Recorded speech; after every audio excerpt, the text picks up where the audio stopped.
Bismillahirrahmanirrahim. Alhamdulillahi rabbil alamin. Wa bihi nasta'in ala umurid dunya waddin. Asyhadu an la ilaha illallah wa asyhadu anna Muhammadan abduhu wa rasuluh. Allahumma salli ala Muhammad wa ala ali Muhammad. Menyambung kajian kita kemarin atau dalam pertemuan kita yang lalu telah masuk kepada tentang saf. Saf dalam salat berjamaah. Halamannya tidak terkenal ya. 8 sampai halaman 80 sampai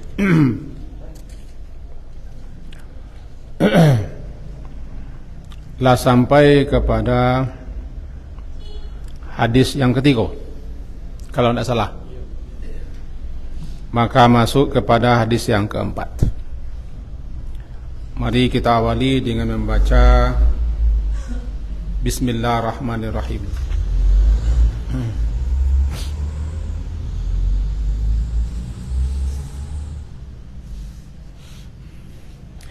Wa an Abi Sa'id al-Khudri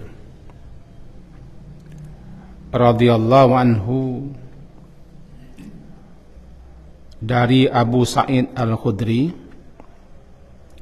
radhiyallahu, semoga Allah meridainya, anna Rasulullah, bahwasanya Rasulullah sallallahu alaihi wasallam ra'a, melihat, fi ashabihi, pada sahabat-sahabatnya, ta'akhur, mundur ke belakang. Faqala lahum, maka beliau faqala, berkata kepada mereka, taqaddamu, majulah kalian ke depan, fa'tammu bi, dan ikutilah oleh kalian aku, wal yatamma bikum min ba'dakum, dan hendak pula lah mengikuti kamu orang-orang yang setelah kamu, ba'dakum. La yazalu qaumun, selalu dan terus meneruslah suatu kaum, yata'akharuna, mereka mundur, hatta yuakhirahumullah, hingga Allah memundurkan mereka. Hadis riwayat Imam Muslim. Dalam hadis itu ada beberapa faedah dan pelajaran yang kita ambil. Yang pertama, Rasulullah itu selalu memperhatikan sahabat-sahabat, termasuk ketika pelaksanaan salat. Dan beliau, sebagaimana yang telah kita sampaikan, belum akan bertakbir sebelum beliau menoleh, melihat, memperhatikan saf demi saf. Baru setelah itu beliau bertakbir. Tentu ini juga menjadi pedoman bagi kita, itu bagi kita baik yang jadi imam ataupun yang menjadi makmum. Imam berkeharusan memperhatikan makmumnya, merapikannya, dan makmum berkeharusan mentaati imamnya. Karena innama ju'ilal imamu liutamma bih, sesungguhnya imam itu diadakan atau diangkat atau disyariatkan adanya liutamma bih, untuk diikuti. Maka apabila orang tidak mengikuti imamnya dan tidak taat kepada imamnya, ketika itu nilainya sudah berkurang. nilai salat jamaahnya juga berkurang. Ini yang harus kita pahami selaku jamaah. Karena kadang-kadang kita selaku jamaah itu agak mengkal. Mengkal ku apa bahasa Indonesia? Mangkai. Agak dongkol. Kalau banyak betul orang mengatur. Apalagi yang mengatur itu imamnya masih muda atau dipandangnya di bawahnya. Nampak di wajah orang-orang yang tidak senang itu. Padahal disitulah letak nilai salatnya. Di kita kalau ada yang mengatur kita, menyuruh kita, mengajak kita, misal, Pak, rapet-rapet setiap Pak, luri-luri setiap Pak, tolong ke muka setiap Pak, ya ikhlas. Kita mau salat apa tidak? Mau berjamaah apa tidak?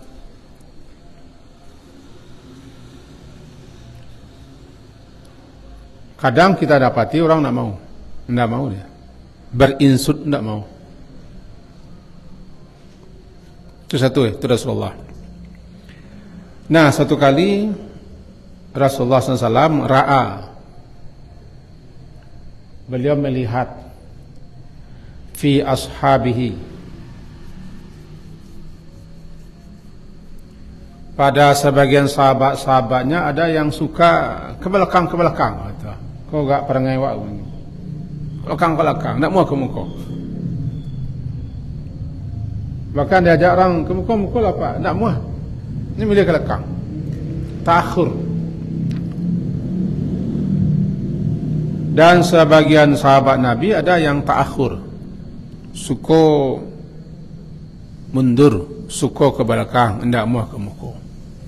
Padahal dalam kaji yang lampau, lau ya'lamun nas, sekiranya manusia itu mengetahui betapa besar nilai ganjaran yang terdapat di saf yang pertama, untuk memperoleh saf yang pertama itu harus berundi, mau mereka berundi mendapatkannya. Berarti manusia-manusia yang tidak mau ke depan ini bisa jadi tidak ada ilmunya tentang itu, atau memang wataknya yang seperti itu. Nah, ketika Rasulullah SAW melihat sahabatnya ta'akhur, mundur atau ke belakang, tidak mau ke muka, maka beliau berkata pada para sahabat yang seperti itu, faqala lahum, taqaddamu, majulah, jangan ke belakang, jauh ke itu pesawat, majulah, taqaddamu, majulah kalian ke depan. Lalu setelah itu, ittamu bi, ittamu, ikuti oleh kalian aku, karena pedoman bagi saf di depan adalah imam. Pedoman bagi saf yang belakang, saf yang di depannya. Majulah kalian ke depan. Di situ pula letaknya, jangan imam itu bersembunyi. Mudah an ke dicontoh, an ke tiru, an ke diikuti gerak-gerik imam. Sebagian sampai orang ingin imamnya tasuru', padahal masjid lapang. Kecuali masjidnya memang kecil, sempit, terpaksa imamnya ke muka. Tapi masjid lapang, imam menyuruh ke muka. Apa yang kecuali orang, yang diikuti orang, yang ditiru orang. Saf pertama itu melihat gerak-gerik imam, lalu diikuti oleh saf yang belakang. Mujur siku imam dia tidak menyuruh dan tidak basuruan. Hari nampak di surat kita. La fa'tamu bi, maka hendaklah kalian mengikutiku. Wal ya'tamma bikum man ba'dakum, dan hendak pula lah mengikuti kalian atau kamu man ba'dakum, orang yang di belakang kalian atau setelah kalian. Dua pemahaman. Yang pertama, agar supaya saf di belakang yang tidak bisa melihat imam atau melihat Nabi bisa berpedoman kepada saf yang di depan. Wal ya'tamma bikum, dan hendaklah mengikuti kamu man ba'dakum, siapa yang berada setelah di belakang. Itu menunjukkan saf yang di belakang mengikuti saf yang di depan. Saf yang paling depan mengikuti, mencontoh imam. Itu pengertian yang pertama.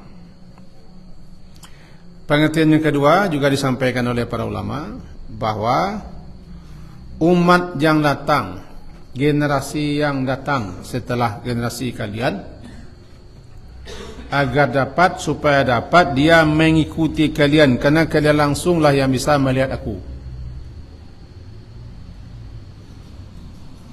yang bersua, yang berjumpa, yang bertemu, yang dapat mencontoh mengikuti aku adalah kalian-kalian, hai para sahabat. Kira-kira begitu. Nanti orang yang datang setelah kalian mengikuti kalian, karena mereka tidak dapat melihat aku, bersua, berjumpa dengan aku.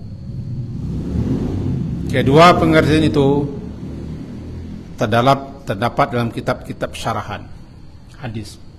Yang pertama, majulah ke depan supaya kalian bisa mengikutiku, dan saf yang berada di belakang kalian bisa pula mengikuti kalian yang di depan.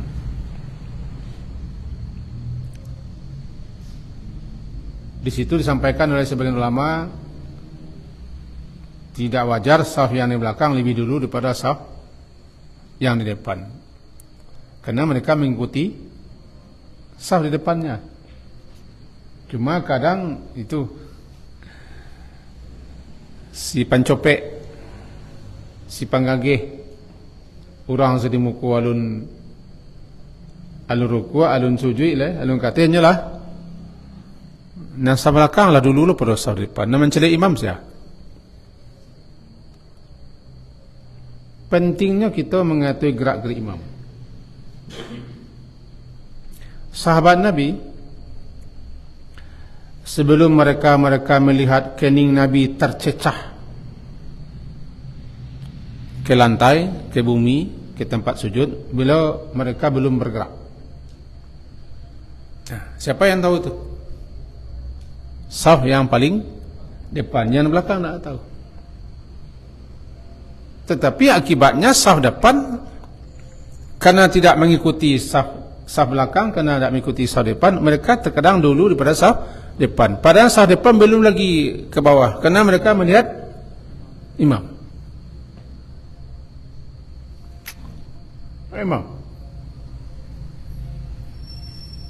Jadi taqaddamu, kalian majulah. Jangan ke belakang, jangan mundur-mundur je, ke muka. Kau nak payah stek ke muka-mukanya ni imam kau. Ada orang yang agak anu bawa suat je kau. Mengkal, agak mengkal hati seketik.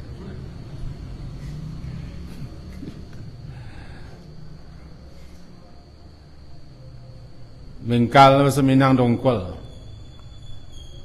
Ada lah dia tutupnya. Yang ke belakang, supaya saf ba'dakum, saf yang setelah kamu, wal ya'tamma bikum, mereka bisa mengikuti kamu, saf yang terdepan. Satu. Pengertian yang kedua, kalian majulah tengok, perhatian, lihat aku salat. Nanti generasi yang datang setelah kalian dapat mengikuti kalian, karena mereka tidak dapat melihat aku langsung, tidak bertemu, tidak bersua, tidak berjumpa, dan tidak hidup sezaman dengan aku. Tentu yang akan mereka ikutilah kalian. Bagaimana mereka akan mengikuti kalian? Kalian tidak mengikuti aku. Ya, salu kama ra'aitumuni usalli, salatlah kamu sebagaimana kamu melihat aku salat. Kita tidak bisa melihat Rasulullah. Salatlah kamu sebagaimana kamu melihat aku salat. Bagaimana kita melihat Rasulullah? Tidak bisa. Caranya bagaimana? Tentu mengikuti hadis-hadis beliau yang telah disampaikan secara bersambung semua. Itu namanya an sampai di Rasulullah. Jadi kita otomatis langsung ke Rasulullah tidak bisa. Yang bisa mengikuti orang-orang alim. Dua pengertian. Lalu la yazalu qaumun, la yazal. Makna la yazal selalu. La yazalu selalulah suatu kaum yata'akharuna, mereka ko suka mundur ke belakang. Kalau latagi adalah suka mundur ke belakang, tidak mau maju, tidak mau ke muka. Ujung-ujungnya nanti hatta hingga yuakhir, hingga Allah mengundurkan mereka, membuat mereka suka mundur, suka ke belakang. Ya, apa maksudnya itu? Ini dalam keadaan apapun, orang kalau suka ke belakang, suka mundur, dan hobi ke belakang, hobi mundur, tidak suka maju, maka mereka kok lama-lama akan dimundurkan oleh Allah. Akan dimundurkan oleh Allah.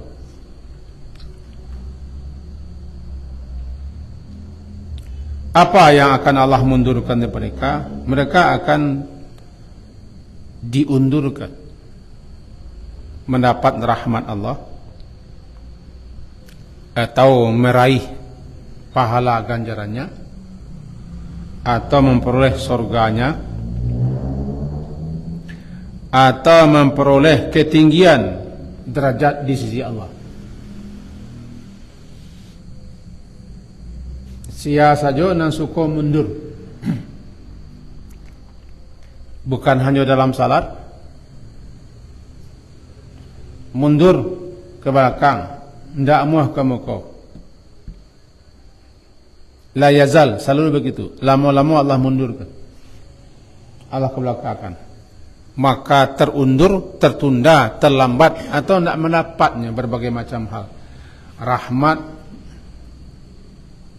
pahala, keredaan, kedudukan, kemuliaan, keagungan, atau surga Allah, mereka tertunda karena mereka suka ke belakang.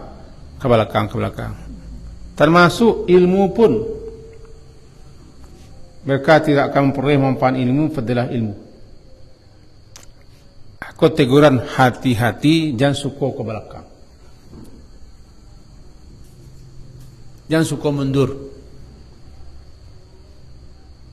Termasuk dalam salat, majulah ke muka, panuai sama muka, jangan mundur-mundur jo. Beko dimundurkan Allah, beko tidak mau ke muka lain,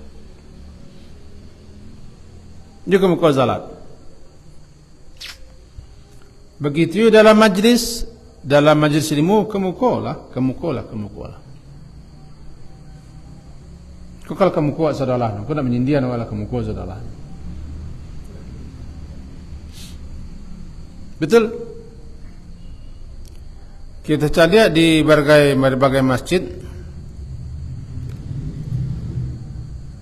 Bakera orang duduk. Bakera sinan kama ngaji orang tu indah. Kemenangan ayat atau indah, kemenangan hadis atau indah. Kemenangan ilmu atau indahnya di situ. Duduk sana tu aku kadang-kadang mau tota, kadang-kadang asik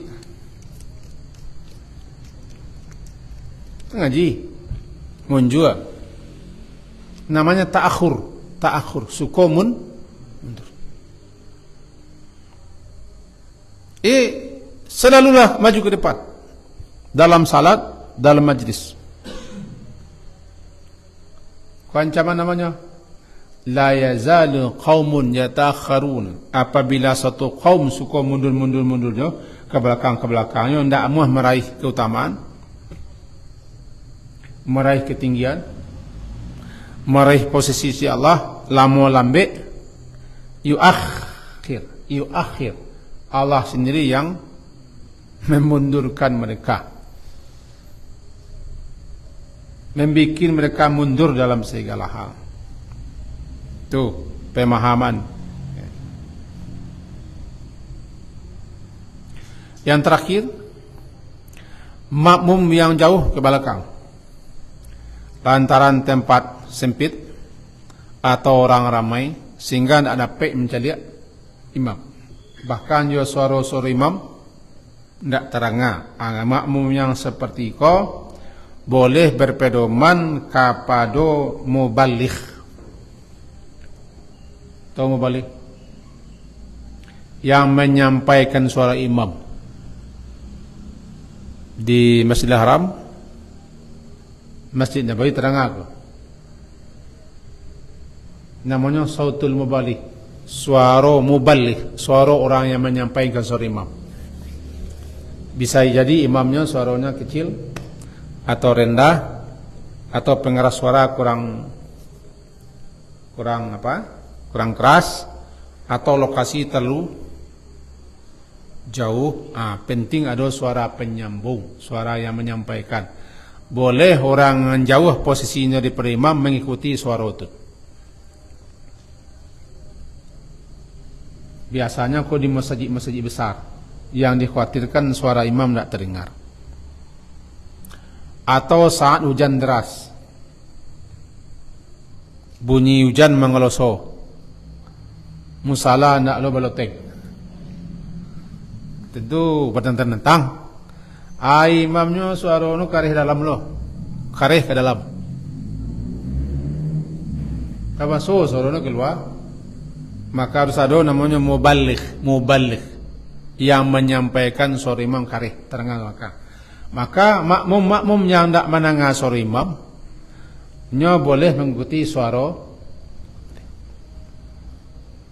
Tentu terlambeknya sebut pedomannya bukan orang mukoleh suara mubaligh. Itu yang terjadi di Masjidil Haram di luar. Lebih-lebih di musim haji dan di bulan Ramadan, terutama di puncak-puncak malam akhir Ramadan. Biasanya di halaman Masjidil Haram itu sampai 1 kilo lebih panjangnya keluar ke jalan-jalan. Itu suara mubaligh. Itu gunung. Tapi ada juga orang tagih ya. Tidak perlu suara penyambung, baik suara penyambung. Itu nama tagih ya. Tagih aku masuk kampungmu suku. Tidak perlu, itu mah enggak dua. Aku penjelasan mengenai hadis yang kampe setentangan perintah untuk ke depan, perintah untuk maju dan larang untuk mundur. Masuk hadis yang kelima. An-Nabi Mas'ud radhiyallahu anhu qala, dari Abu Mas'ud semoga Allah meridai,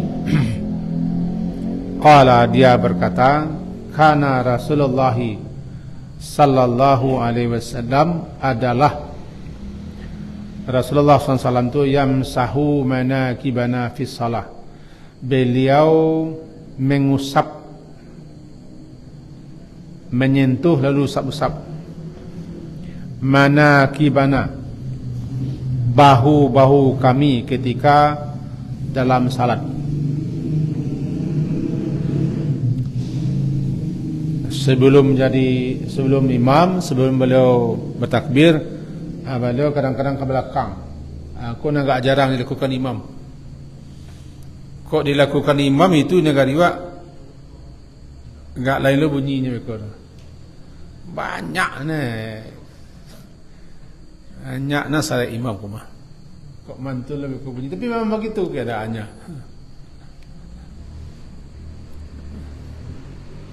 Rasulullah tu ke belakang melihat-lihat, menyapu.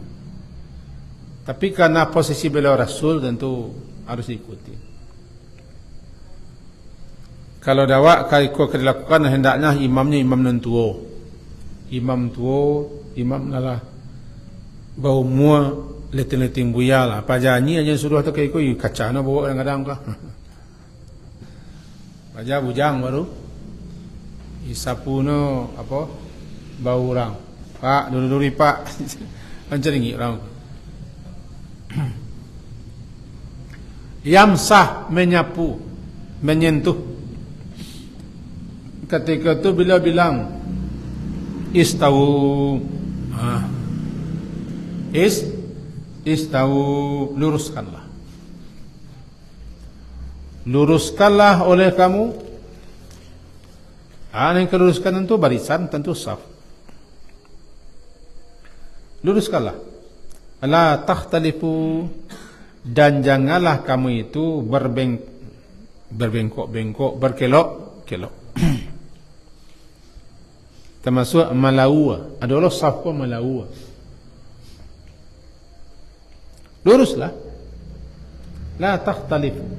Jangan saf itu bertikaian satu sama lain. Bengkok. Caulan. Nanti fatakhtalifa qulubukum. Nanti kalau saf kalian bengkok, berkelok-kelok, Allah jadikan hati kalian nanti bertikai-tikai bengkok loh. Qulubukum, hati kalian, takhtalifa, berbeda-beda, berlainan bengkok-bengkok loh hati kalian betul. Liyalini minkum. Liyalini, hendaklah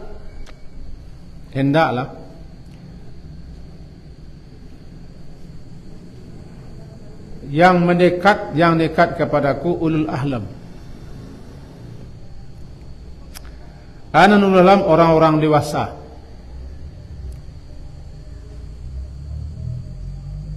Orang-orang yang cerdik, yang telah sempurna keutamaannya. Itu yang dekat-dekat kepadaku, kata Rasulullah. Tsummal ladina yalunahum. Kemudian orang-orang yang di bawah mereka. Ada sekian pelajaran. Yang pertama, aku pernah baca suatu buku ditulis oleh salah seorang ulama besar Indonesia.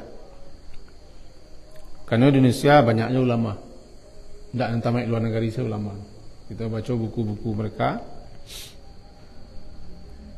Dalam buku itu, warna buku tu hijau kulitnya, malih menyebut pengarangnya. Sebab kita ada yang suka, aku ada yang tidak suka. Kata beliau, salat jamaah itu cerminan, gambaran masyarakat Muslim dalam kehidupan kesehariannya. Salat jamaah itu gambaran cerminan masyarakat Muslim dalam kehidupan keseharian. Kalau saf mereka tidak teratur, tidak lurus, bengkok, jarang-jarang, tanda mantul di luar.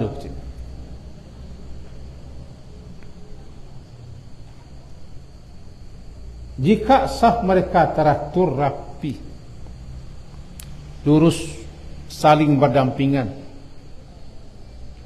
maka di luar kaum muslimin juga seperti itu.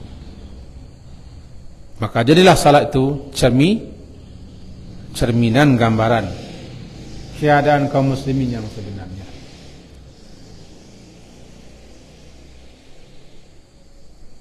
Nah, di situ pertama pelajaran kita meluruskan saf adalah keharusan bagi imam. Dan dia harus laksanakan itu tugasnya. Sebelum dia bertakbir, dia harus meluruskan saf. Dengan komando, tentu dengan suara yang lemah lembut dan bijak.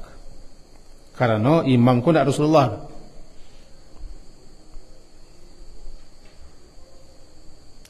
Karena lurusnya saf adalah sarana untuk menyatukan, untuk mempersatukan atau menyatukan dalam satu kesatuan barisan kaum muslimin dalam agama Allah. Rapi, sehingga dalam kajian lampau lurus, rapi susunannya, tidak ada celah, bahu dengan bahu bersentuhan, kaki dengan kaki bersentuhan, bukan berdempetan. Nampak lurus. Ini salat sarana, salat jamaah sarana untuk menyatukan kaum muslimin dalam satu susunan saf barisan. Cuma nampaknya salat itu lalu pengaruh lah kepada kita kaum muslimin di luar salat.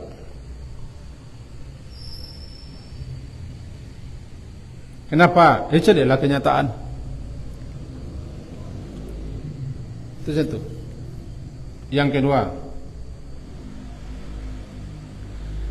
ketidakrapian, ketidaklurusan, ketidakteraturan, itu mengundang ketidakrapian, ketidaklurusan, ketidakteraturan hati awak, batin awak. Tanda batin kita nak rapi, hati kita ni nak selesai. Bamang kau nak mau orang basak bansuh, merapi malurihan, ke muka, ke kanan, ke kiri. Hati ini sebenarnya kaki, cuma kaki itu mengari kan atas perintah hati ini tu. Kalau hati menyuruh mengari kaki no. Kalau hati menyuruh melangkah no, tanda hati ini tidak selesai. Hati tidak selesai. Jadi itu menunjukkan tindakan lahir kita mempengaruhi batin. Begitu sebaliknya.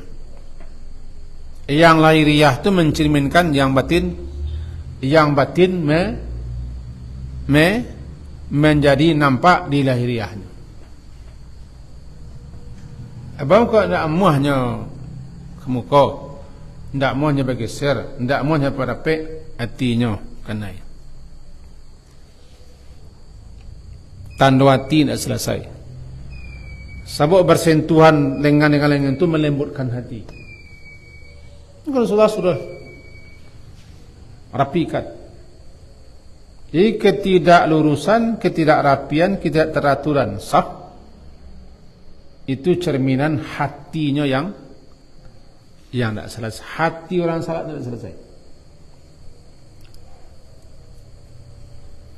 Coba bayangkan ada orang non salat tidak mau tahu saya orang sebelah mana. Tidak mau tahu. Bahasa kaminya cuy. Betul tak ya? Cuy. Assalamualaikum, cuy. Tidak peduli. Salat tu seakan-akan urusan pribadi sih. Padahal salat jamaah itu bukan urusan pribadi bersama, nama sejamaah. Mengajar kita hidup bermasyarakat, hidup punya pemimpin, dan bagaimana mengangkat pemimpin, dan bagaimana mengikuti pemimpin, bagaimana taat kepada pemimpin. Itu salat jamaah. Ia kata Nabi, la takhtalifu. Kalian jangan saf kalian tu bertikai-tikai, belang-belang, berselisih, tidak lurus, bengkok. Nanti fatakhtalifa qulubukum, hati kalian mereka bengkok loh. Itu kan ancaman tu. Selagi saf cakap tu bengkok, tidak lurus, balang-balang, kadang-kadang ranggang-ranggang nak membasuh, itu hati kalian lah dibengkokkan Allah. Nak dibengkokkan Allah, nak lurus. Kemudian Selanjutnya liyalini minkum. Liyalini, hendaklah yang dekat kepadaku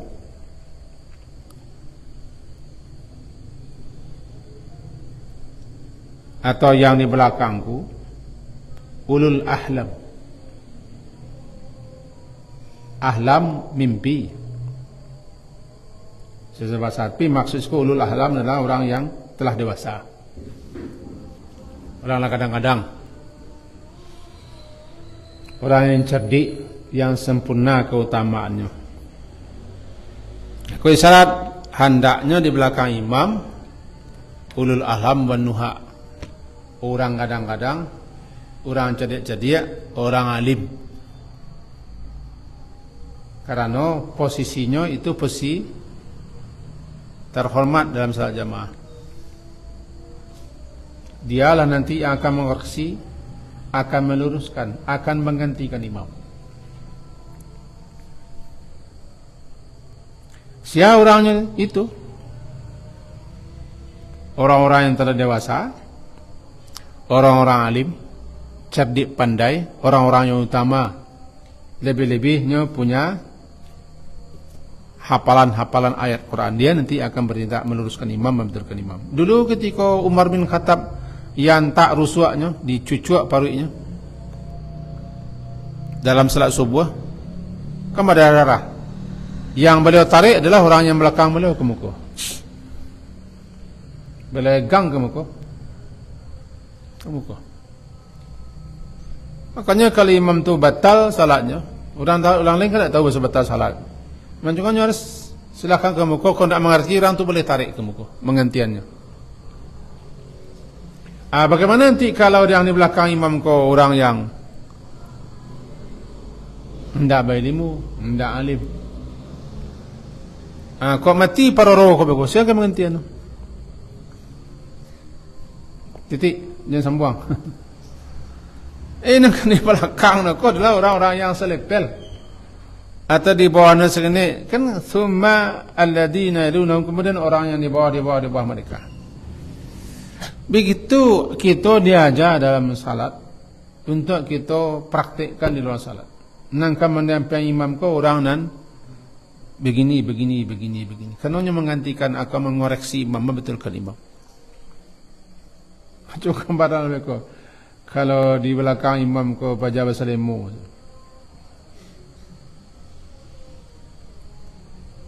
Ngecek saya tak pandai. Apakah tu? Halo? Oh, baik. Tenang saya. Kaji kita sampai situnya tu. Sampai situ. Dua buah hadis yang kita pelajari mudah-mudahan jadi pedoman. Jadi betul kalau salat awak rapi, kalau salat awak luruskanlah, teraturlah salat, nanti akan terbawa keluar salat. Pakaronyo ko pakaro hati deko. Pakaro hati. Jadi lahiriah ko cerminan yang batin. Kalau batinnya rancak, hatinya elok, sah rapinya. Itu pertanda hatinya nak selesai. Sehingga nak muah disusun, nak muah diatur, nak muah perapit, nak muah ke muka-muka, nak muah maju. Nampak sekali. Kalau tetap begitu nanti Allah cap hatinya balanglah, ancaman. Sekian kaji kita malam hari ini.